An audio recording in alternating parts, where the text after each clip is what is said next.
Alright, today we have a 5-bladed Evergo model 5E-5LW P3S. And this is kind of cool because these fans don't turn up in 5 blades all that often. You see the 4-bladed variants a lot more.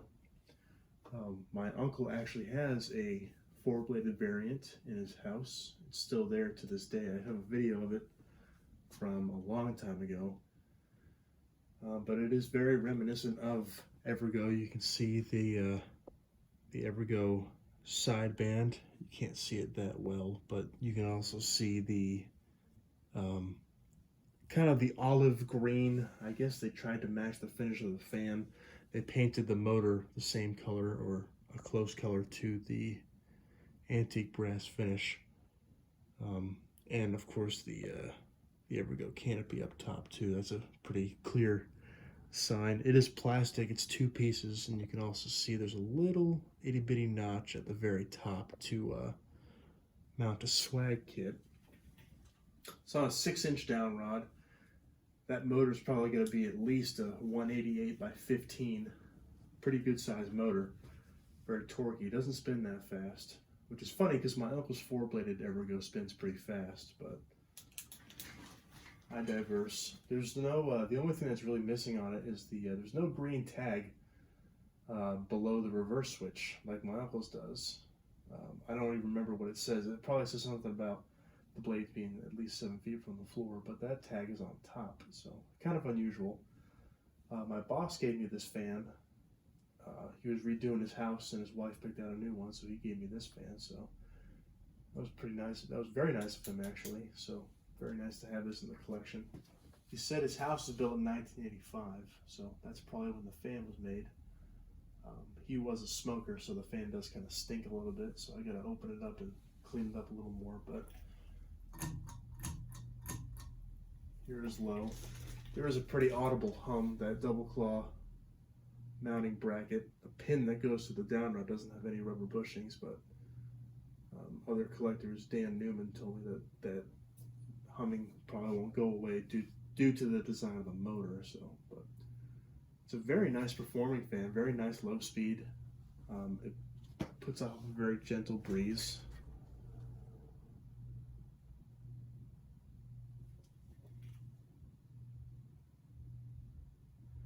But there is that 60 cycle hum.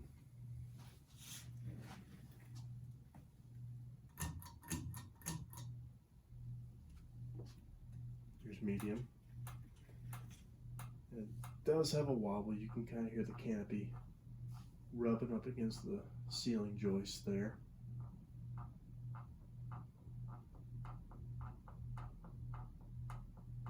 There's an ever so slight bearing hiss as well, but the bearings are really, really good on this fan.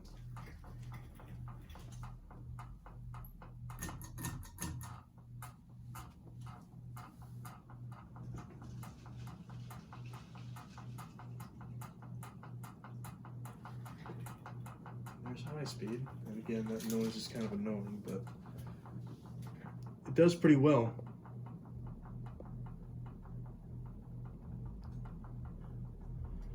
Very vintage look indeed. Kind of cool to see these with 5 blades.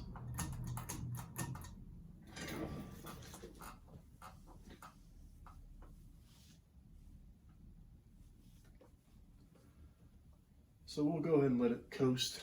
I figured a lot of people like watching that, so I want to make sure that I provide my viewers with enjoyable content. If you don't want to watch it, then you might as well stop the video now. But you know, like I said, it does take a good while to stop. It's the fan's in good shape, really. It just needs a good cleaning. I got to get the smell of cigarette smoke out of it. I can imagine the majority of that is in the vent screen. I may end up replacing it altogether. I don't know, but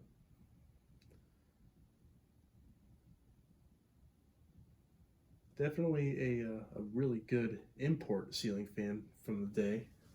If you didn't have money to buy a Hunter Original or a Casablanca, one of these fans would have been an excellent alternative.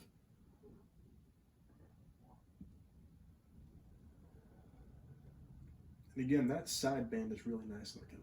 I like how it's different, you know, the filigree side band that you normally see on Huggers or other builder fans of the time period. It seems to be pretty generic and kind of overdone.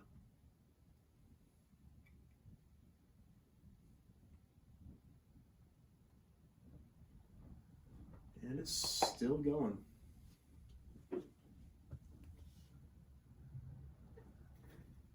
Video's at 5 minutes. We're doing all right. 5.5 minutes.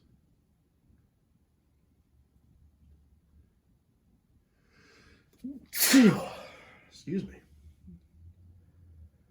Fan does kick up a lot of dust too. It was pretty dusty. I wiped a lot of it off, but I think there's still a little bit on there. All right, there you have it, folks. She's at a complete stop now. So 52-inch Evergo 5E-5LW P3S in antique brass. Thank you for watching.